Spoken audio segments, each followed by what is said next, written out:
So today I'm going to speak about speech language and communication and social communication needs.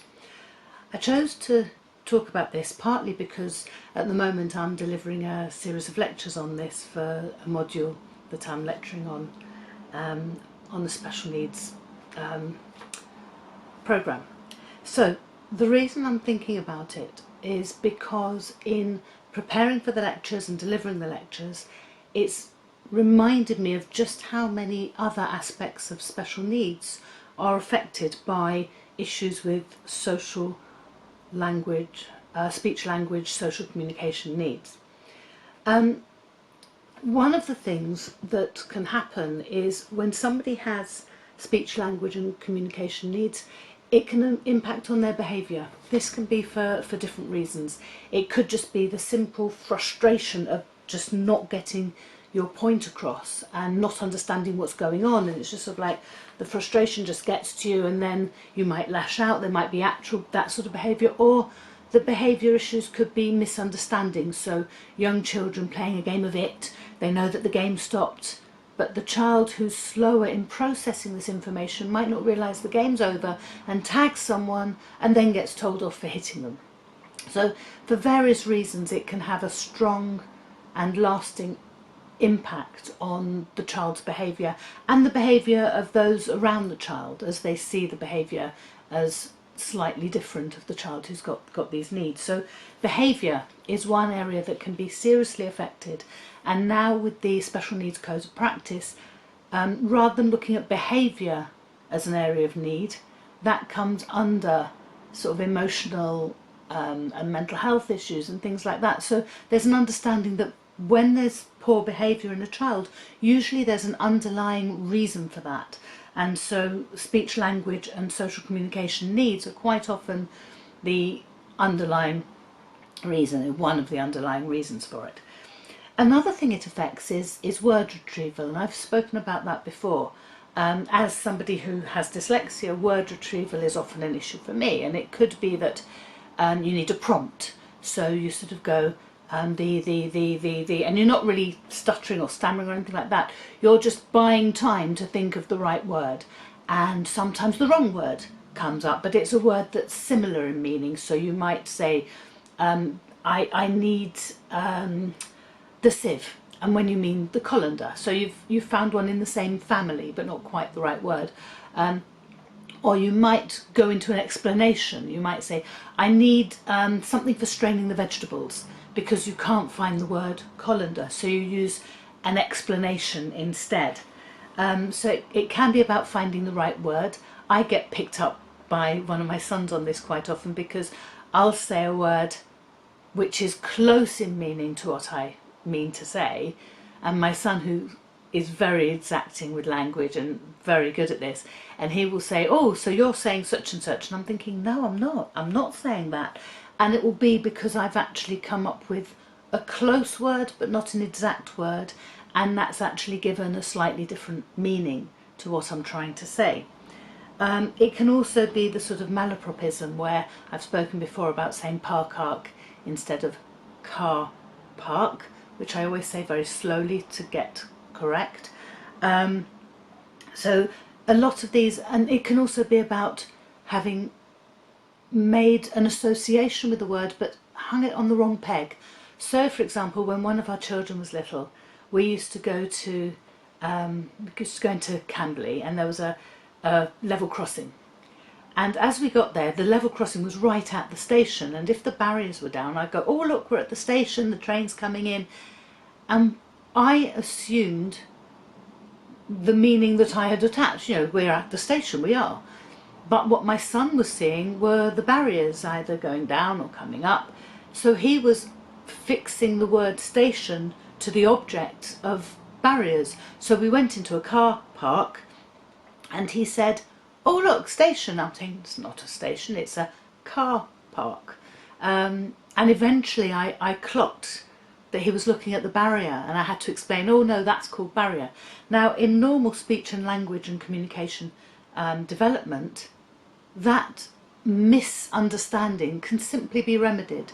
Somebody who has a speech language communication, social communication need may need a lot more training to unlearn an incorrect association and learn the correct one.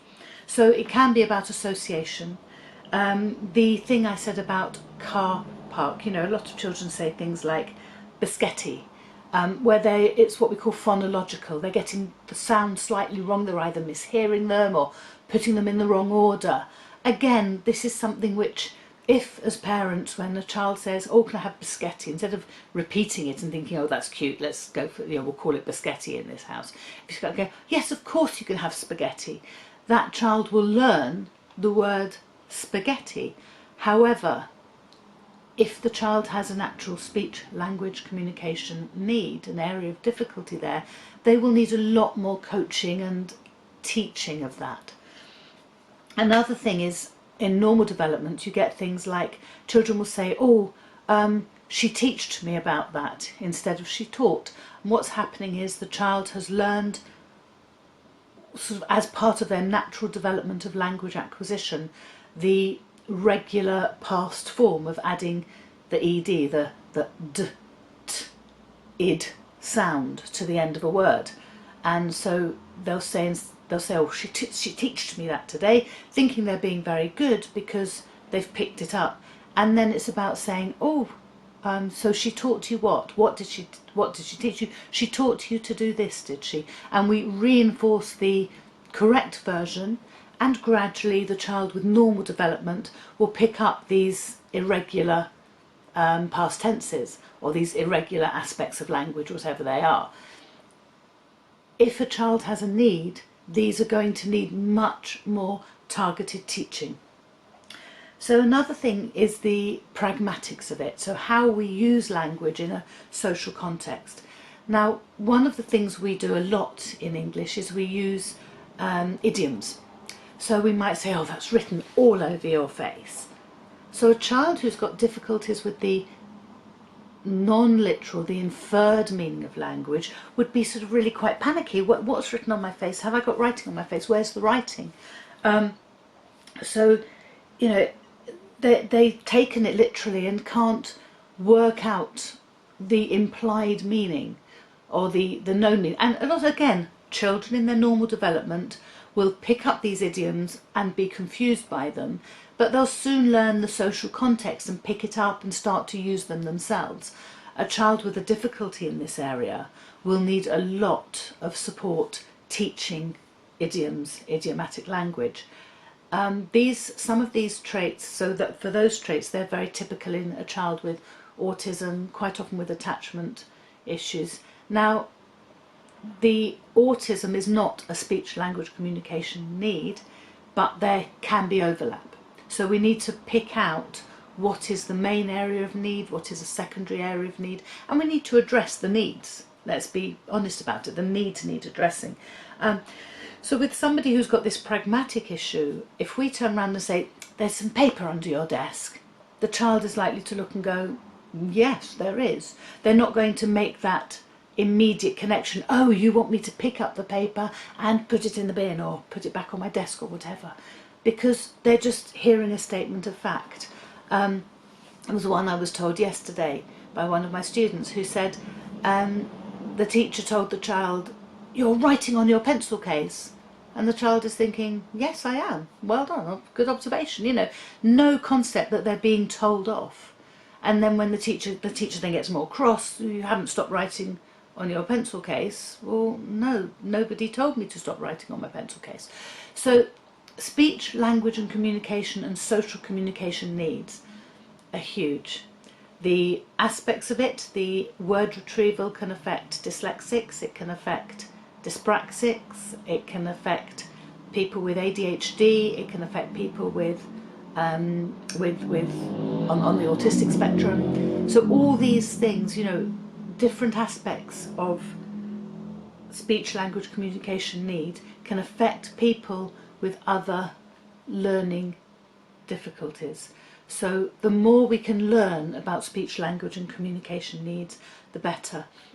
One of the things we can do is learning something called Makaton, which is, it's taken signs from British Sign Language and it looks at ways of not totally speaking, British Sign Language is a language of its own in its own right. I feel very strongly it should be taught in schools. It has its own grammatical structures, its own syntax. It's a language in its own right. However, generously, BSL have given signs of theirs to Makaton. And Makaton is used, rather than as a complete sign language, it's used to support, so it's used to help speech development. So, well, help is one of the signs they use. Hello, goodbye, good morning, toilet, sorry. There's quite a few aspects of BSL that are used in Makaton. We can use them as teachers in the classroom, you know, look, listen, you know, to reinforce the key words of what we're saying to children. That will not only help the children who've got speech, language, communication, social communication needs, but it will help any other child. It won't hinder anyone. It's another form of listening. It helps to listen more actively because you can hear it, but you can also see it. So you are getting the language, the important message, reinforced. So, you know, help, important word, is being, you know, sorry, toilet, very important one when you're teaching, especially in primary school. These things really do support the way we help children to know what we're saying and develop their language. But speech, language, communication, social communication needs is an area that needs a lot more support. We need a lot more speech and language therapists. We are desperately short of those. And we need to be aware that when a child gets something wrong, it may not be that they are deliberately being naughty, but there may be an issue that needs our help. Thank you. Thank you.